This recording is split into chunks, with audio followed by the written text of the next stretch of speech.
Well, it's been a busy week here in the nation's capital, from a new attorney general all but certain to be approved to another legal setback for President Trump's ballroom. And joining us now to help break down all of this is Washington correspondent Scott MacFarlane. Scott, happy Friday to you. A lot going on. Let's start with President Trump's pick for Attorney General Todd Blanche, possibly just moments away from being confirmed by the Senate.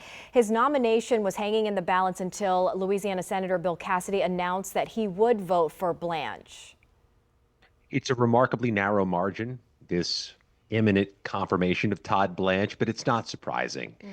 The statement Bill Cassidy, the lame duck Republican from Louisiana, gave on the floor of the Senate this morning was striking for a few reasons, because he references a few things with which Democrats may disagree.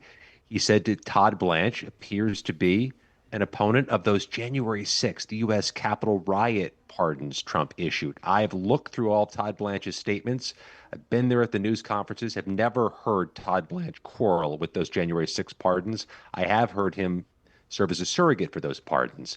But he's also making the argument here, Cassidy is, that Todd Blanche, Annie, if he's Senate confirmed, can be more of a firewall or a leverage point against President Trump.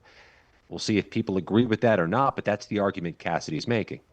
Another big story that broke today is the ruling from a D.C. federal appeals court saying that President Trump doesn't have the authority to construct his $400 million ballroom without congressional approval. Is the ballroom, Scott, now destined for the Supreme Court?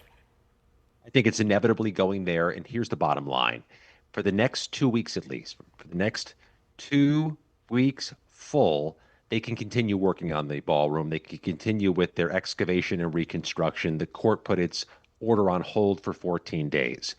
That gives the Trump administration 2 full weeks to appeal this to the Supreme Court and try to keep things moving. Even if they don't get the entire project supported by the Supreme Court, maybe the Supreme Court can put all these court orders on hold and let the work continue. Here's what the appeals court said today, a 2-1 decision from the D.C. Circuit Court of Appeals. It said the president does not have the power to unilaterally raise things on the White House grounds and then rebuild things on the White House grounds. You need Congress for that.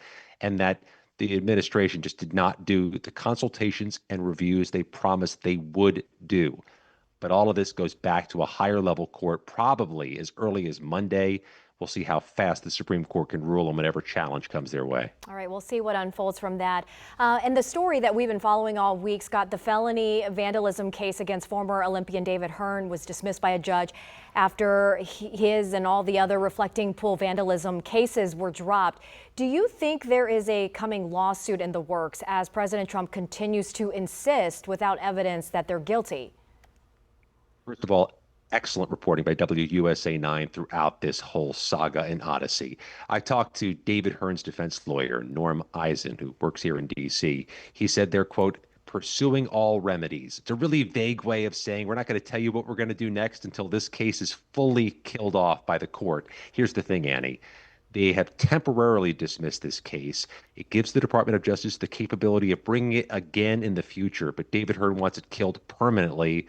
The judges asked for court filings by August 18th on that matter. So we'll wait till after August 18th to see if the court kills it fully, and then if David Hearn takes legal action. All right, Scott MacFarlane, we know that you are going to stay on top of all of these topics plus more.